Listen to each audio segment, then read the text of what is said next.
యేసుక్రీస్తు వారు శిలువలో పలికినటువంటి 7 మాటలు. మొదటి మాట లూకా సువార్త 23:34.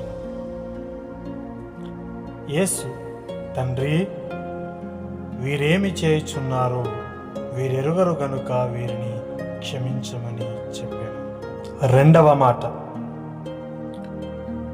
నేడు నీవు నాతో కూడా పరదేశులో ఉందువని నిశ్చయముగా నీతో చెప్పుచున్నాను నేను.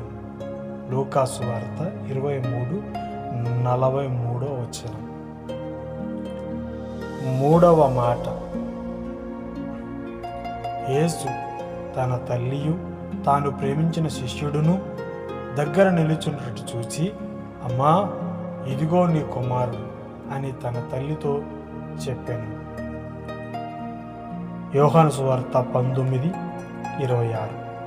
నాలుగవ మాట, ఏలీ ఏలీ లామా సబక్తానీ అని బిగ్గరగా కేక వేశాను.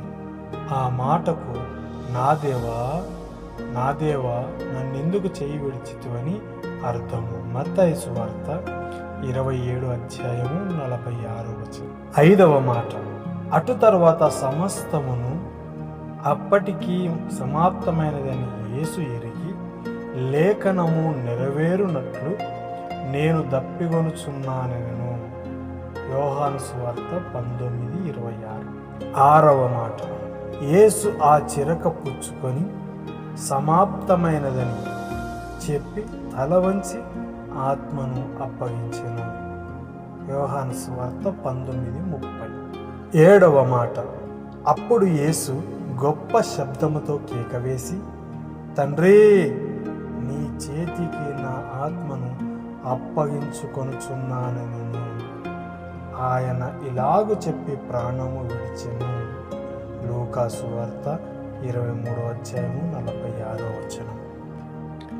ఈ వీడియో ద్వారా మీరు బలపడినట్లయితే దయచేసి మన ఛానల్ సబ్స్క్రైబ్ చేయండి, లైక్ చేయండి, షేర్ చేయాలని ప్రభు పేరిట మనవి చేస్తూ ఉన్నాను. దేవునికి మహిమ కలుగునుగాక. ఆమేన్.